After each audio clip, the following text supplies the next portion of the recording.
Right, so a very warm welcome to everybody. A special welcome to Sir Stephen O'Brien, who will be speaking to us shortly. And to all of you who are from overseas. This was the great advantage that we had last year, our first Zoom meeting, that members from Tanzania, from Scotland, from the United States, and I think other areas of the globe were able to join us. So it's been really good to have you with us. Could I ask, please, that you remain muted unless you're speaking, so we eliminate any spurious noises. And if you have questions while another speaker is in progress, similarly, could you put them in the chat, please, so that we don't interrupt the speaker, but we do know you want to speak.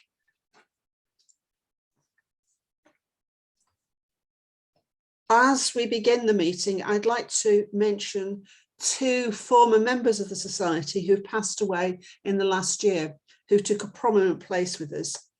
Liz Fennell sadly died at the beginning of December last year. She'd been a stalwart member of the Society, and it was only at the AGM that I reported that she and Ron had decided to step back from being active with us. She was a great servant to the Society. And secondly, Bruce Dimwiddy, who was High Commissioner in Tanzania from 1998 to 2001. And since his return to the UK, had also been a very supportive and active member of the Society. And I don't think we can begin any annual meeting connected with Tanzania without remembering the death of the late President of Tanzania, His Excellency John Pombe Magufuli.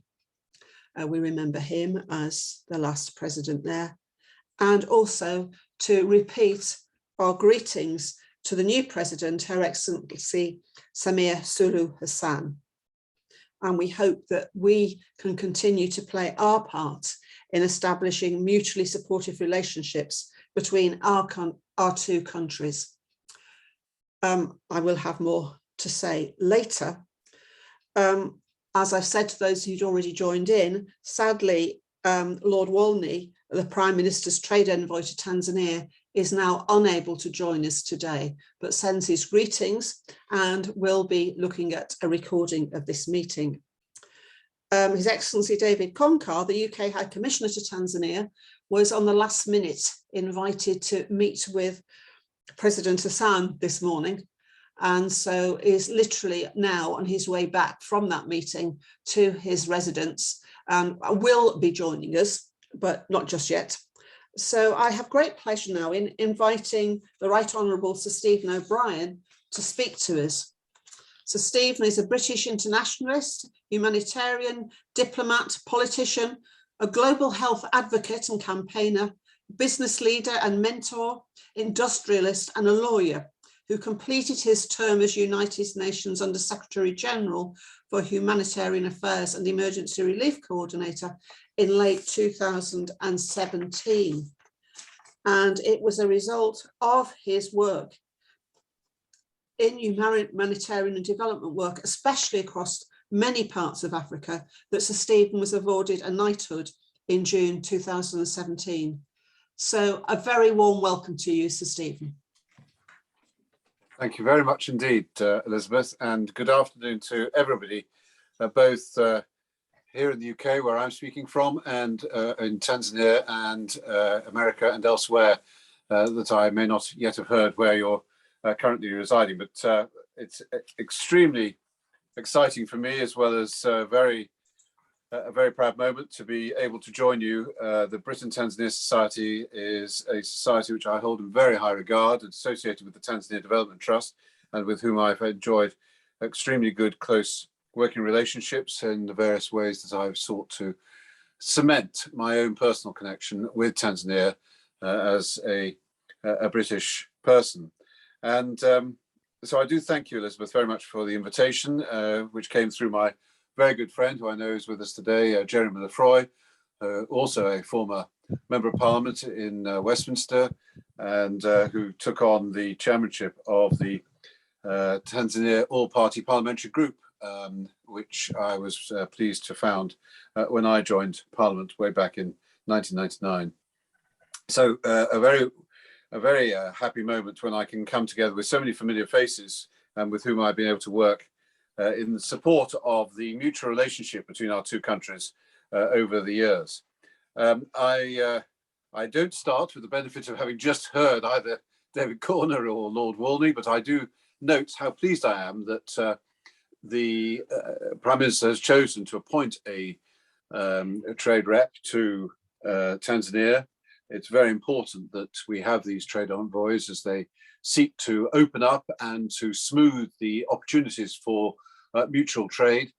As it happens, I'm a non-executive board member of the Department for International Trade in the UK, and these are seen to be extremely important initiatives and giving energy to what we know to be a really huge and important underpinning of our trade relationships with countries with whom we have excellent relations.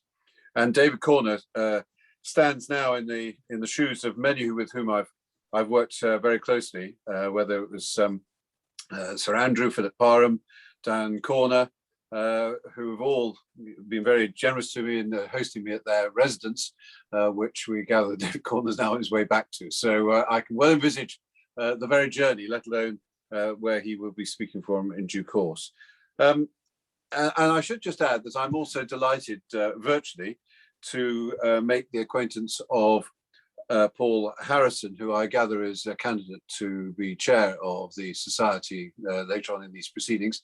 And the reason I mention this is because, as it happens, I received a WhatsApp just the other day from my extremely strong and close friend, the former Prime Minister of New Zealand, the Right Honourable Helen Clark, who, as you all know, is a remarkable person and leader in so many important issues around the world, and with whom I worked really closely as she was in charge of the United Nations Development Fund, which and program, which I was very much a peer colleague with her when I was the Under Secretary General for Humanitarian Affairs and the Emergency Relief Coordinator at the UN.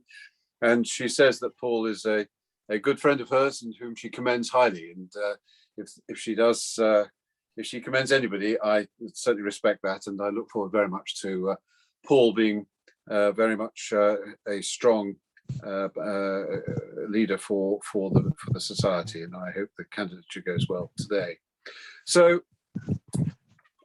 thinking about very much the strong relationship that the BTS has both fostered and indeed represents between our two countries, and above all our two peoples in the United Kingdom and in Tanzania.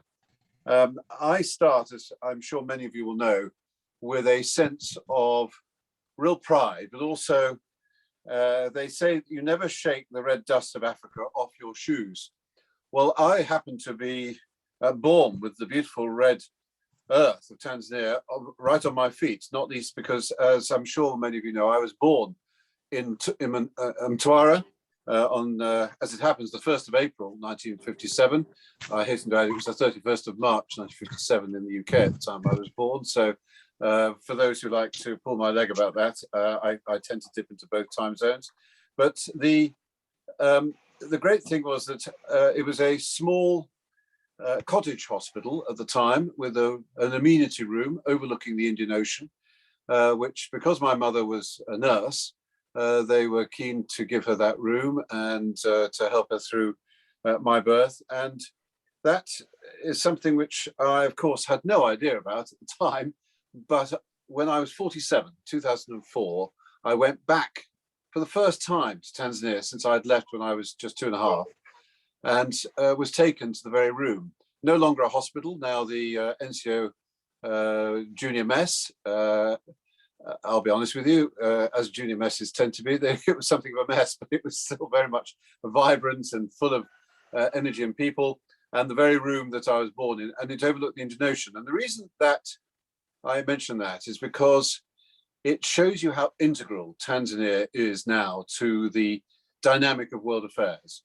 I remember having a conversation, I mean, we're going back 10, 12 years ago now, with the then Foreign Minister of Australia, Julie Bishop. And she was just pivoting the Australian foreign affairs focus from being more global as it had been to something which was very much more Pacific. And in the area of work in which I've been very heavily engaged, in malaria and malaria prevention, I was keen to get the Australians' support and their money from their development funds to help us on that, and to support a lot of what we have been doing in Tanzania and other East African coastal countries. And she said, well, we really have tilted to the Pacific, and that's where we see our responsibility. I said, but that's very strange, because you represent the constituency of just south of Perth in Australia on the Western Shore. And the room I was born in Mtwara in Tanzania, if you were to draw a straight line across from that room to your constituency, there was nothing to stop it. It was just ocean, just the Indian Ocean. And so surely the influence of Australia has to be much more Indo-Pacific. And that led to a series of conversations, which in the end, I'm very pleased to say, persuaded her that that was the true dynamic for Australia. And they were able to come back into our programs and very much help fund some of the very important coastal malaria control programs on the Tanzanian coast, particularly around Mtwara, which to this day still suffers a lot from what we know to be the world's biggest killer, which is both avoidable and treatable. And certainly Jeremy Lefroy and I and many others have been working very hard to try and combat malaria, and indeed other neglected tropical diseases in those parts of the world who suffer most from it. So the reason I was there, and I won't dwell on this for too long, but it's, I think, just an opportunity to give a tiny bit of historical perspective, because bearing in mind I was born in 1957, yes, it makes me 64 now, there was, of course, that was in the very final period before independence of Tanganyika, and then following Zanzibar and the bringing together of those two former territories to the proud United Republic of Tanzania that we know today. And my father was the very last, I believe, and it wasn't called the Colonial Office for Administered Territories, it was called Her Majesty's Overseas Civil Service, and he was appointed District Officer Cadet, second grade, having just graduated at Cambridge, and then he spent a year learning Swahili, which he did proficiently and fluently in a year from books on King's Parade in Cambridge at University. And he then went from Tilbury Docks and went off for a 3-year tour where he was going to come back on his first leave, and he was not allowed to marry in his first leave. As it happens, he was already engaged to my mother, a nurse, and he got special permission, I'm very pleased to say, and they allowed him to have what they called a white wedding on the, as in my mother would have to wear a very nice white wedding dress, in the church, which was just then a small fronded hut in Mtwara, and they did. And I was born a year later. And it's very interesting when I reflect on the fact my father, who died 2 years ago and was a member of the BTS, and very much enjoyed reading about all the up-to-date stories that were put into the various publications. He was very, very keen on it being recognized that in those final 5 years, the job of the administrators was to very much work with all the local communities to make sure that the strength of institutional capacity was prepared for independence, and that is what took place. And it was just when I was 5 weeks old, he was transferred from Mtwara. He'd been moved from his fishing hut when he got married to a small brick and metal window-framed bungalow on Lagula Road in Mtwara. And then they were moved 5 weeks after I was born, and went on a 6 weeks journey, as it happens. 6 days journey, as it happens, up to Tunduru, where they had a house on the escarpment there, and that's where he had to carry on his work. It was in a Bedford 3-tonner, and apparently my mother tells the story. She's now herself in a care home down in London, but she tells the story just the other day that she remembers that holding on to me for those 6 days journey, just such a young babe in her arms, she ended up with locked arms for 3 weeks by the time she got to Tunduru. So lots of stories and wonderful memories of their time as young people in a beautiful country, and where they were always made to feel extraordinarily welcome. And in many ways, that's a way of bringing us right up to date, because, as I say, I was 47 before I went back to be extraordinarily warmly welcomed by the town council of Mtwara. And I will always remember how much I was greeted as their their son returning, and I felt extraordinarily honoured and humbled to be so warmly welcomed. And then in 2011, when I happened to be a minister at DFID, it was also the time for the 50th celebrations of independence. And President Kikwete asked me, I was then asked by the Her Majesty's government here to be our official representative of those celebrations, and spent many happy days. And President Kikwete, when I was very much hanging back, because it was not my role other than to attend and support, he would say when he was doing all the photographs, "We must have our white Tanzanian in the photographs." So I'm afraid a lot of the photographs are spoilt by my being present, but that was very much President Kikwete's invitation. So my sense, and making these slightly historic references, is to demonstrate that my interest, my love of Tanzania and Tanzanians as a people is not anything other than deeply felt and deeply instinctive. And I'm very, very proud to be, as much as I can be, a partner with the people in the country. And I think that is really the theme of what the Britain Tanzania Society is able to demonstrate, is that there is a really strong sense of shared values and experience between the peoples of Tanzania and the peoples of the United Kingdom. And in particular, when you think about the strength of what Tanzania has to offer all of us. As a country on the east coast of Africa, now well positioned for the future markets of the world and the dynamic that is very much tilting eastwards across the globe. It has many God-given assets, not only its wonderful, warm, welcoming people, but the assets above ground and below ground, all of which, done properly, are there to be used and to serve the global markets. And it's very important that this is done in the right way, and to build partnerships with those who can make sure that it's done so. But the one thing that has always been of great concern to me, and that is that when you look at the record of Tanzania, it has done all the right things. Some of the issues that have afflicted some countries across the continent of Africa have simply not been the character or the track record of Tanzania.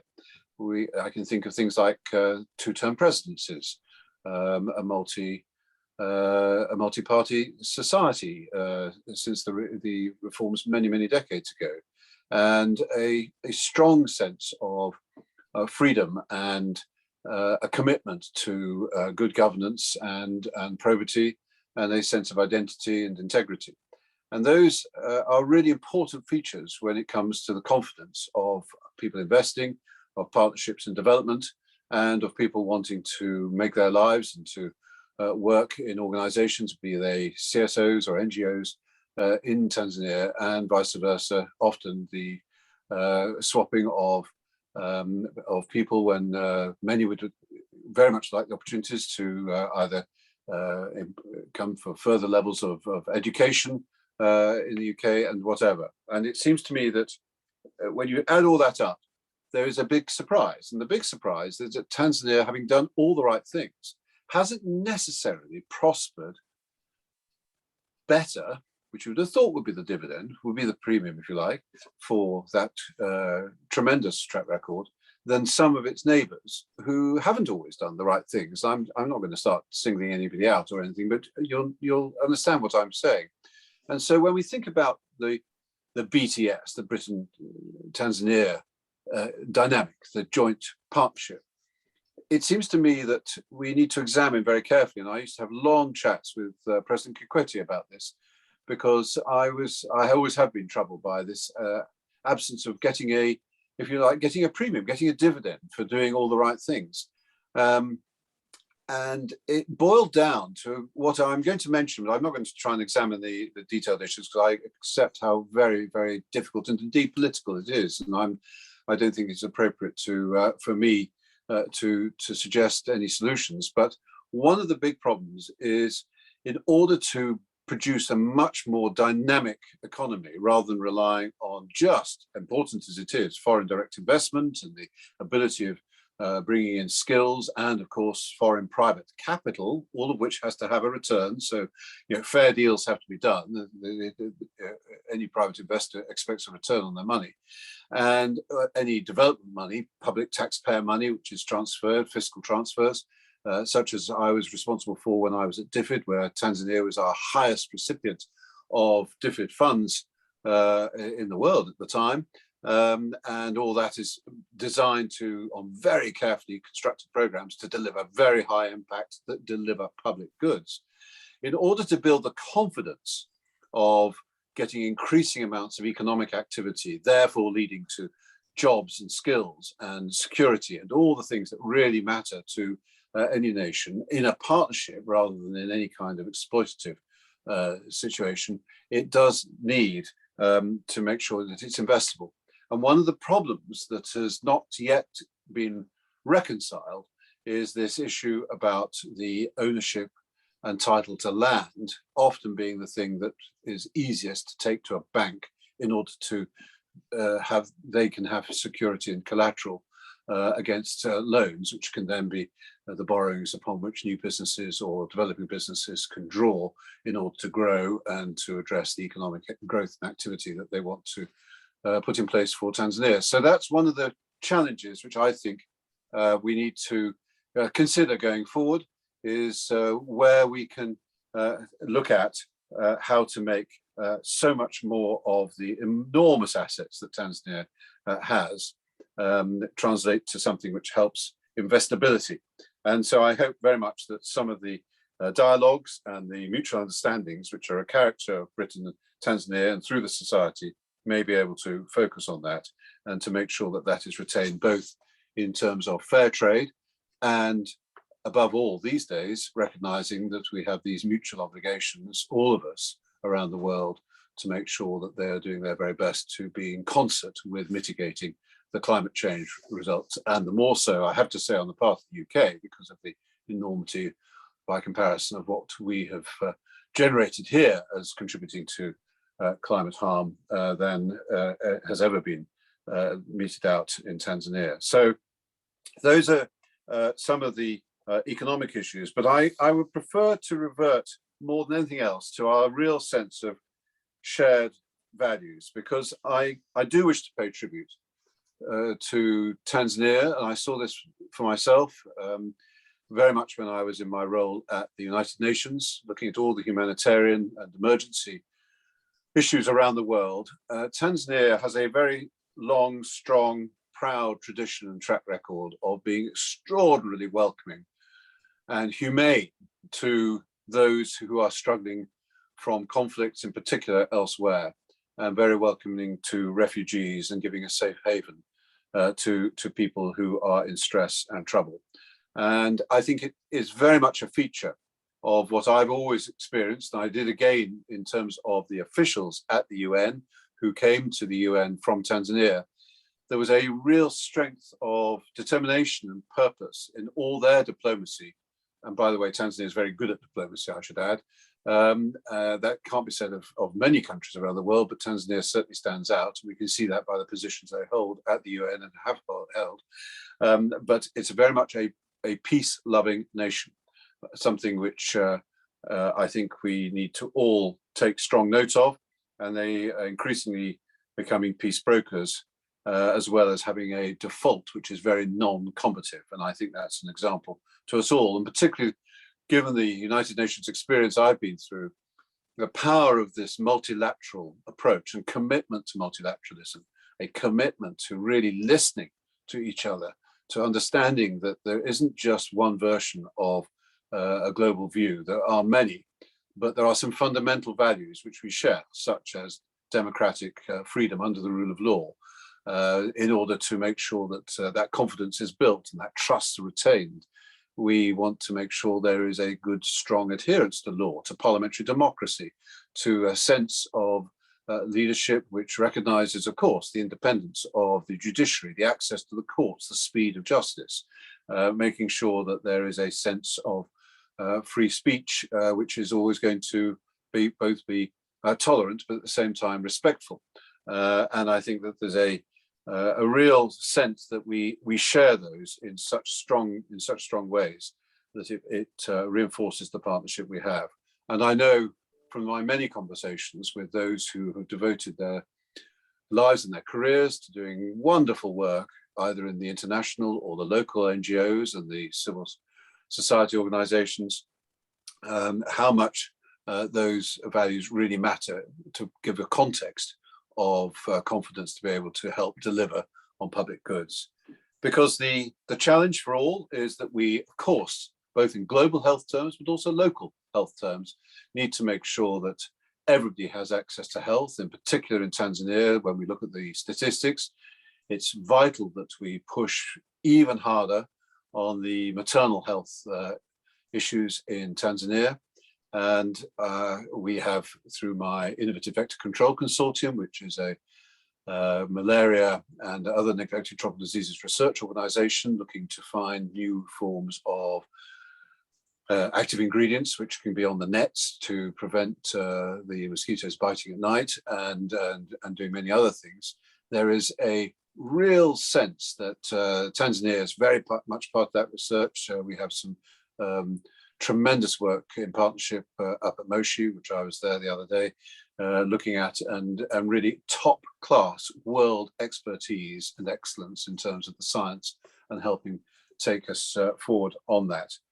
And so, as I was thinking, in addition to my own personal passion and sense of shared experience, shared values, and whilst I would never claim to be a Tanzanian, I'm deeply proud of my birth country, and I'm deeply proud of our shared heritage and partnership, as much as I remain extraordinarily enthusiastic about the Tanzania of today and the prospects it has for the future. I think the importance of the Britain Tanzania Society and the Tanzania Development Trusts are fundamental in being able to articulate these shared values, where our deep instincts of treating each other as equals, of making sure that we understand that the world is a better place for having great trading relationships, and a sense of giving people the chance to be able to be secure because they've got jobs and skills and an ability to earn sufficient money and be respected for the work they do, and to have purpose, and to help support their families, and to make sure that they can give their children the education and the context of confidence going forward, that there is a commitment to good governance and to continue to bear down on corruption in all its forms. And I have to note that Tanzania is relatively so much better than many of its peers, in the same way as I would certainly never suggest for a second that the UK is corruption free, far from it.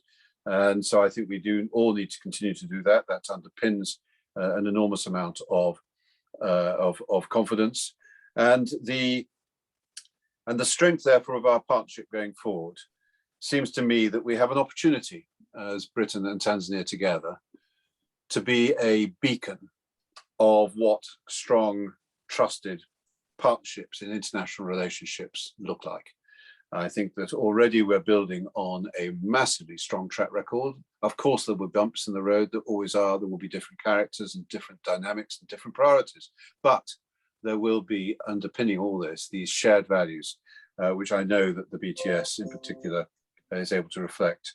And so as we go forward, building on our trade, on our shared climate change mitigation goals, focused on fostering public goods in health and education, security, integrity, respect, investability, and that includes putting essential infrastructure in place, whether that's of the cyber variety or even long roads, rail lines and access to ports and short times at customs and all the things that matter to making sure you have the flow of economic activity, and making sure that there is a real sense of that warmth and welcome and openness and equality of the way that all our peoples regard each other and themselves. And so I do feel very strongly that there are some strong institutions and there's a strong commitment to democracy, which Tanzania demonstrates and which we often need in our country to be reminded that we need to reinforce and to refresh. And so the amount which we both have to learn from each other still, I think, is enormous. And I think it's with that sense of mutual opportunity, mutual understanding, and mutual security that in the BTS, we have the chance to learn and apply what is best for each other. And I commend and congratulate the Society for the vibrancy, the energy, and the leadership which you continue to show in making sure that our two peoples and our two countries are the strong partnership that we are, as I say, I hope is and can always be seen to be a beacon of how good partnerships should work. Thank you. Thank you very much indeed to Stephen for an interesting talk, reflecting the views that many of us have of Tanzania, with good memories of the friendship and welcome that one receives there, and also encouraging, as you look forward, that things will continue to grow. Thank you very much indeed. While you've been speaking, David Concar has joined the meeting, but he has some limited connectivity, but I hope sufficient to be able to speak to us. So welcome, David Concar. Are you with us? I don't know if you can see me and hear me. Yes, tell me we if can. you can. Great, wonderful. Thank you, and thank you for that wonderful presentation. I caught the sort of last 10 minutes of it, and you know, great to hear that. Apologies for joining you a little late.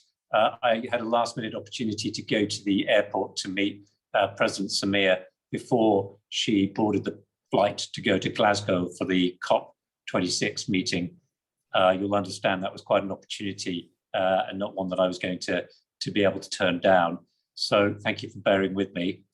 I'll keep my thoughts brief, but thank you for inviting me back. Last time I joined you last year for your AGM, it was under the time of the previous president here.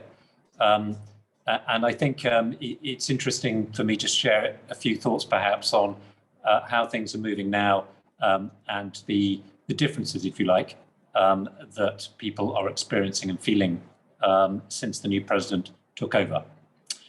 I think overall there's a very different atmosphere and mood here in the diplomatic community, in the international organizations, the UN system here, and in the international business community.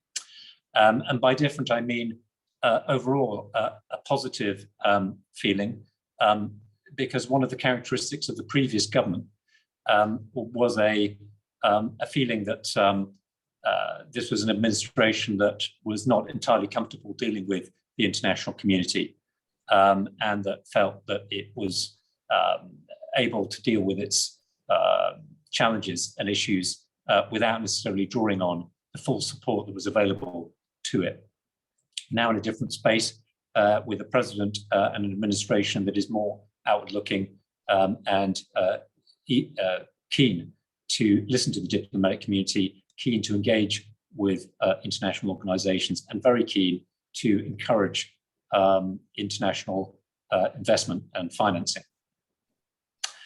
We've seen alongside that a positive, I would say, movement in terms of media, and they're experiencing a greater degree of space, I think, in which they can report and operate, and that's to be welcomed and encouraged. So too civil society, NGOs, Tanzanian NGOs, as well as international NGOs are feeling that they have a really positive, or building up a positive working relationship with the new administration. to give you a sense of how that is translated into sort of specific examples, on international engagement, we saw very early on in the tenure of the new president, she went out of her way to visit Kenya. And as many of you will know, relations between the two countries in the years leading up to that point had been a little bit scratchy. But the new president went out of her way to go there. It was one of her first visits outside the country in her role, and to engage in particular on issues of trade relations, and to bear down on some of the irritants and the both tariff and non-tariff barriers that have been getting in the way of trade between and investment between Kenya and Tanzania. And we know that the partnership between those two countries is vital to the region. And when that partnership is going well, then things tend to be going well for the region. So that was a really significant, important move from her. We've seen Tanzania commit troops to the military personnel to take part in the SADC force that's helping to stabilize northern Mozambique. I highlight that because under the previous administration, that probably would not have happened. But not only is Tanzania involved in that force, but is one of the largest contributors to it. And so far, the force is having a very positive effect. I mean, it's a difficult job they're doing, and it's by no means, the situation there is by no means resolved. There are real risks still with the insurgency there. But there are signs that this SADC force is having a positive effect in stabilizing that part of Mozambique. I just mentioned I've been to see the president before she headed off to Glasgow for the COP26 meeting. Again, her predecessor didn't travel very much at all. Very unlikely that he would have gone. And it's obviously therefore represents an opportunity for the UK through the COP26 to strengthen that connection with President Samir and her team.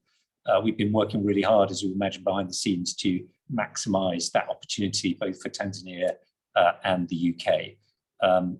My message to the president before she flew was to remind her that she had a very powerful, strong voice as an African leader, leading a country that is so very exposed to climate impacts, and that she shouldn't hold back in terms of expressing and using that voice in Glasgow. Okay, so a few other things where things have changed.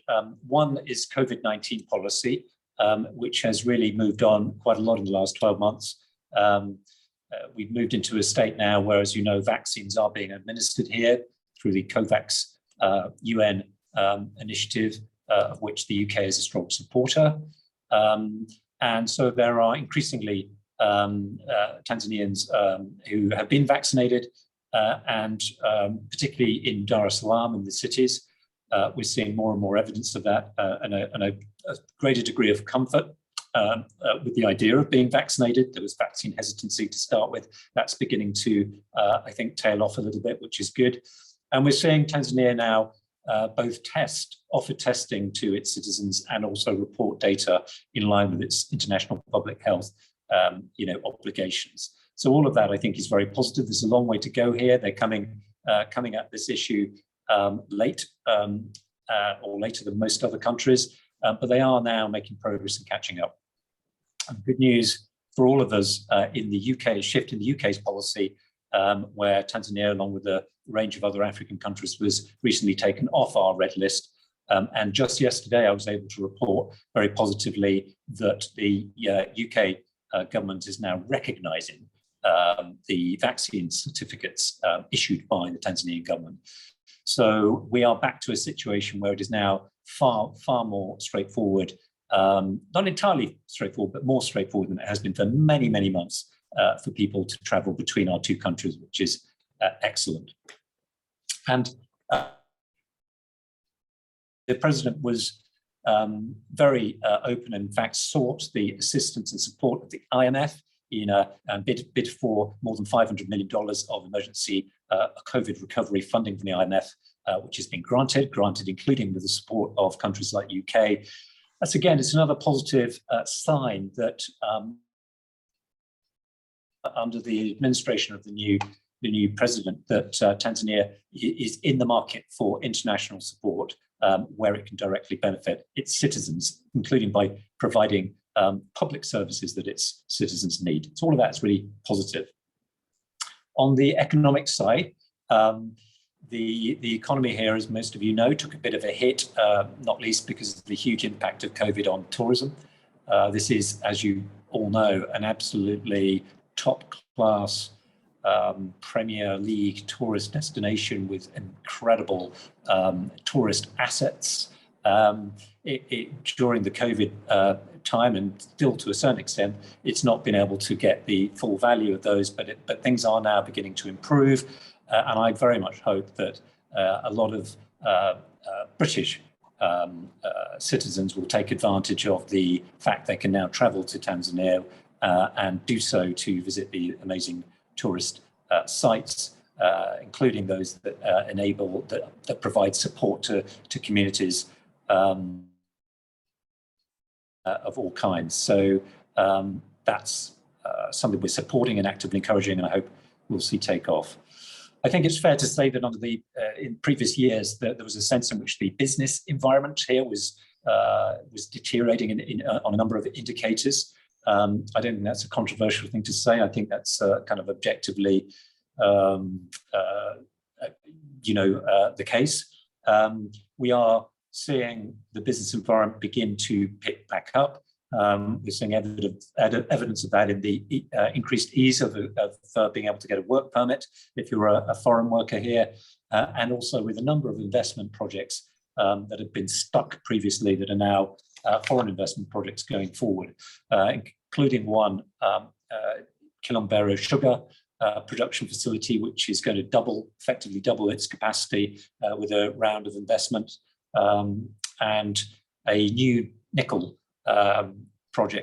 mining project, which involves UK investment, and it's a partnership between UK investors and the Tanzanian government. That's now moving forward.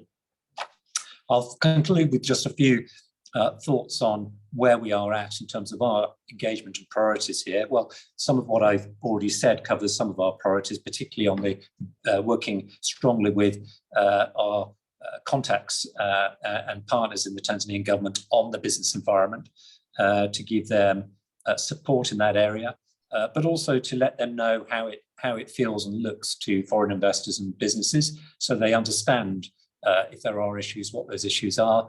And I'm pleased to say that we have a UK-Tanzania business forum, bilateral business forum, that will take place in November the 16th. And that's going to be a real milestone and an opportunity for us to take that dialogue, that we're very productive dialogue we're already having, but take it to the next level.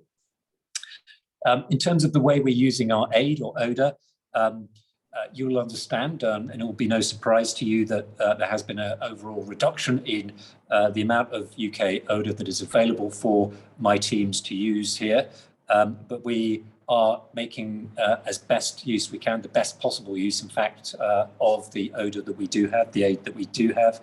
And we are continuing to provide, I think, really excellent support in high value support in the area of education, particularly for girls, and enabling more girls to transition from primary school and then get through secondary education. We know that's a really strong indicator of the ability of families to lift themselves out of poverty if they have one or more parents who's completed secondary education, and even better, actually, the indicators and the evidence suggests if it is the mother in the family who was able to complete secondary education. So we continue to push on that front, and we continue to provide really excellent, I think,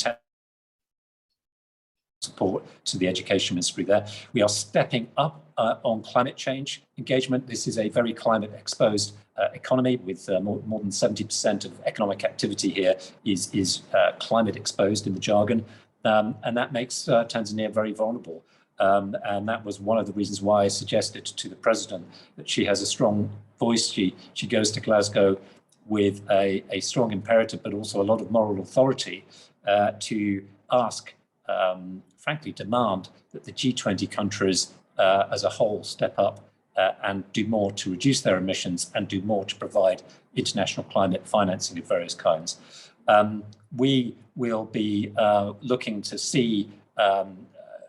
grow our our UK bilateral support in that area in the months and years following COP26, and there are a whole range of issues ranging from sort of use of charcoal through to rural electrification that could be done in a really where there are huge needs, but where there are now technologies and options available that perhaps weren't available a few years ago, or 10 years ago, certainly. And we continue, finally, to support where we can, in an entirely appropriate manner, civil society. So, for example, the training of journalists to be able to do effective, responsible reporting, but also providing support to certain civil society organisations and groups to enable them to participate more effectively in areas where reconciliation is required and where their voice can make a difference to the progress that Tanzania can make on democratization. And one area where we are now able to do more is in the context of Zanzibar, where, as you know, there is a government of national unity, and that government of national unity project, which continues to go well, is enabling those countries that had perhaps stepped back a little bit from Zanzibar in the past to now lean forward and build up that relationship again. I will pause there, but thank you so much for this opportunity to join you. It's great that you're holding this this meeting, and I really do applaud and welcome all of your the efforts of all the individual members of the society, and I'm very pleased and honoured to be part of your circle. Thank you very much. Thank you very much indeed, David. A wonderfully clear picture of the situation in Tanzania, which many of us have missed. Please, could you stay unmuted, if that's okay? David? Yes, I can. I have some questions. You've muted. Okay. How widespread are the vaccines and COVID tests with their availability in Tanzania? They are I would say pretty available in the cities and the major population centres, and rather less available, as you might imagine, in the rural areas. But that's not in a sense that sort of mirrors the general provision of kind of health and public services.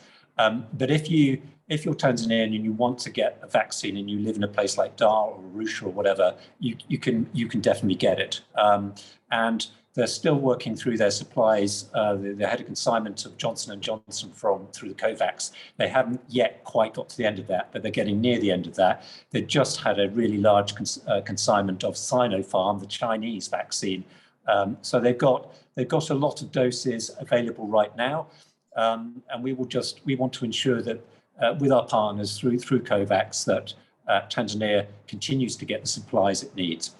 We're working with them actually, just whilst I've got the microphone, as it were, we are working with them on a project on how best to address vaccine hesitancy. At the moment, it's still vaccine hesitancy is probably a bigger problem at the moment than the availability of the vaccines. The vaccines are relatively available at the moment. Thank you. Thank you. And a second question from Janet. What is the position of UK aid in helping keep girls in secondary school? Well, we are part of a consortium of donors that work in the area of education, and our position is to try to within that overall education partnership to ensure that a real effort is made to target resources where they're required to enable girls to transition from primary to secondary and then complete secondary. There are different elements to that. Some of that's about ensuring that girls get individual support where their families are wavering, where their families might be questioning where the value of it, to enable teachers and Tanzanian authorities to actually, talk to the family.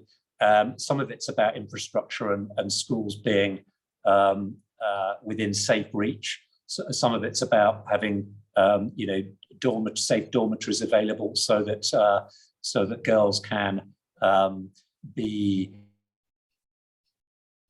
confident, and their families can be confident about the safety of them going to school, and so on and so forth. So a whole range of areas where the support is required. The UK is, I would say, with the loudest voice in the donor community here on this issue of girls' education, and it's and we will continue to do that. And we work in particular with the World Bank. So the World Bank brings a lot of resources in terms of funding to the table, and what we do is we complement that with technical expertise and sort of political access that we have here. We have very good political access. So we work in partnership. Thank you. And another question to do with education. What is the attitude of the Tanzanian government towards using English as the medium for secondary and tertiary education? And what's the attitude to private schools? Yes, I think English in the one of the challenges of the education system here is students making the transition into being taught fully in English, where they haven't perhaps had the quality of opportunity on English learning at younger age. So, but this has been around for quite some time as a structural issue. The Education Ministry, well aware of it, and is doing what it can to address that issue. So I've lost track of the other side of that question. There was two parts to this question. Could you just remind me the other part? What's the attitude towards private schools? Yeah, well, private schools are seen as a better with the public schools. Often the challenge is numbers of teachers per cohort of kids. So what you get if you go in the private service here is you get a better teacher to student ratio, and a lot of parents here go out of their way to get their kids into that kind of private school situation because of that, because it then means they're more confident that their kids will get the kind of quality of learning environment you get when you've got a decent teacher to student ratio. I should say that in many of the private schools, the ratios are probably not as they are in a country like the UK. So there's still a way to go there, but they are more favourable than in the government sector. We have been working with partners to try to enable the government to have more resources to train more teachers and to train teachers to a higher standard, so that the public schools here, the government schools, can try to get up to that next level. A lot of funding goes into building of classrooms, which is necessary, and new schools, and we support that. But our message to the government is always that that needs to go hand in hand with the increased provision of teachers and quality teachers. They know that, they know what the issues are and the challenges are, and actually we work really effectively with them and with our partners, as I say, including the World Bank. Thank you. And I think one last question from Kevin Curley. Vocational training seems to offer more opportunities for many young people than academic secondary education.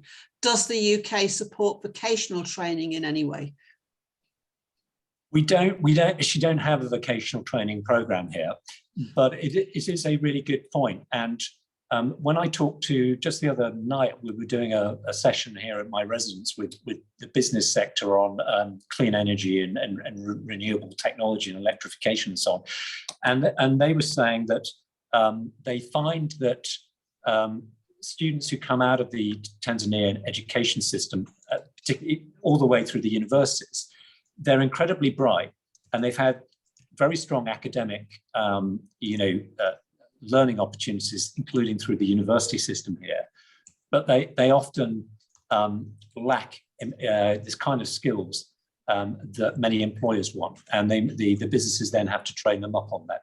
So I do think there is a big space in Tanzania for increased vocational training opportunities. The UK at the moment, we don't run a program of that kind, but I know that there are a number of donors now looking at that area more closely. And I know that the World Bank is also looking at it. So there is scope for the international community to lean in overall, and it's a gap, and it's a good point, and it's a gap that we should help the government here try and fill.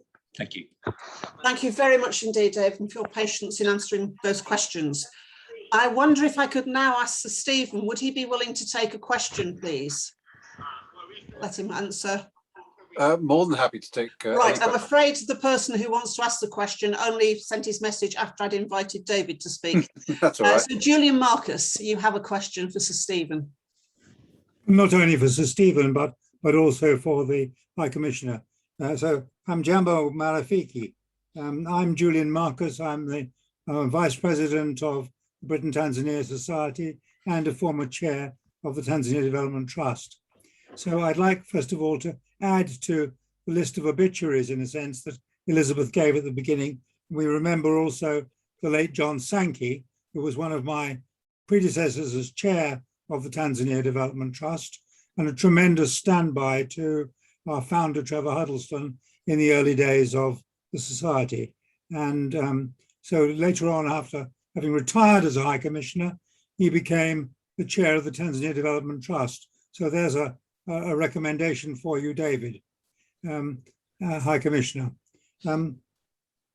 I'd like to also to say a very special thank you to Ben Taylor for the reports that he writes fearlessly in the Tanzanian affairs. And all of us will both enjoy and appreciate these, but have been in the past 2 years, I would think, very worried by them. And I speak not only as a member of this society, but of Amnesty International too. And I'd like you to say a bit more, Stephen, and if you can, High Commissioner, I know you have to speak more carefully, about freedom of the press, the rights of people to speak out in opposition if they wanted to the government, or at least in friendly criticism. At the moment, it doesn't seem to me that that has been restored in a way that would lead people to have confidence about visiting Tanzania. Well, thank you very much indeed, Julian, for the question. And also, in particular, thank you very much for bringing forward those names and sense of enormous track record.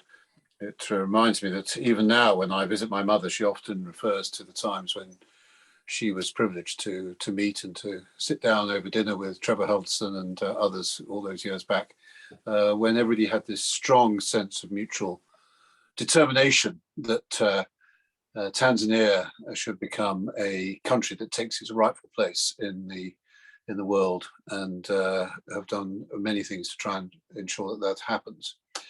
So, as regards the question free press, I was perhaps over keen not to get into areas which might be regarded as controversial, given the nature of what I was asked to do. But of course, like everybody else, I was a little bit, well, more than a little bit concerned that the way that John Magufuli interpreted his role as president seemed to be very much to hunker down behind the walls of Tanzania, which was sort of contrary to what we'd all come to expect as being the sort of character of Tanzania, both as a country and the way it handles itself amongst the world order, and in particular in the multilateral institutions, not least the UN, and also the way that it was focusing in on itself. And part of that did appear to be this closing down of expression, particularly opposition, not just to the presidency or to those in charge, but also a sense of whether the plurality that extends beyond CCM was being either fostered or encouraged as part of a good, strong democratic set of choices. And so I shared that concern, and I think a lot of us were having quite a number of conversations privately that it was part of, to which I hinted, it was part of an undermining of that basic trust and confidence which has grown over so many years between the world community and Tanzania. And I even picked it up in the UN. I mean, I was very rarely in my office on the East River in New York. I was mainly on an airplane traveling around all the tough hotspots and conflicts of the world doing my job. But inevitably, I was getting reports on a daily basis. Oh my God, what is Sorry, that? apologies, What we is are that? being, terrible. What is, Something's gone What on wrong. earth is happening here? oh my God. Oh my God, what is that? How do we get sorry rid of about it? this, we How are do we being stop bombed. this? I am trying to We've been stop bombed. We've it. been bombed. Oh my God. Oh my God. what's How do we going get on? rid of it? I am doing my best here. How do we get rid of it? Thank you, we've got rid of it. Well, what a surprise. My apologies for that. I don't know thank who you. did that. Thank you, Elizabeth. That was dreadful. Anyway, I'm glad you What a managed to surprise. just going back to what I was saying and moving on from what was obviously a very disturbing moment. I think I think that there is a real sign of turning, and it's slow because, of course, it has to be politically managed, and not least because the CCM has taken a view about the way it perceives its legitimacy in Tanzania. And whilst I want to be very careful not to, as it were, make a pejorative comment on that, I think that there has to be a confidence, and one would have thought that the CCM should be confident in welcoming opposition, welcoming alternative views, and that's where the free press can be absolutely instrumental. So I would urge all those with opinions and influence behind the scenes, as much as the difficulty in politics of doing everything up front, to encourage this turning back towards a greater freedom, greater space for comment and the press, opinion, and indeed criticism and opposition, because that spells the strength of democracy, but also, I think, redounds well on those who do have governance and government, because it shows they have the strength of character and conviction to be able to withstand and justify their policies. Second, and very briefly, I would simply make sure that in terms of the press, that we reinforce the fact that the judiciary in Tanzania and the whole legal system is absolutely refreshed as a thoroughly independent and swift process, so that people are not held in abeyance or suspended, if you like, from participation. So I think those are two areas where we would all look forward to the new presidency being able to give some real impetus and challenge to some of the vested interests and